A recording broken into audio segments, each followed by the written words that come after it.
Let's learn how to make half double crochet.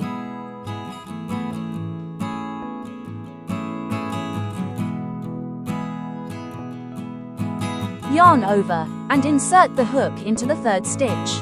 Yarn over again, and pull through the hole. Now you have 3 loops on your hook. Yarn over again, and pull through all 3 loops on the hook. You've just completed one half double crochet. Repeat the same process for the next one.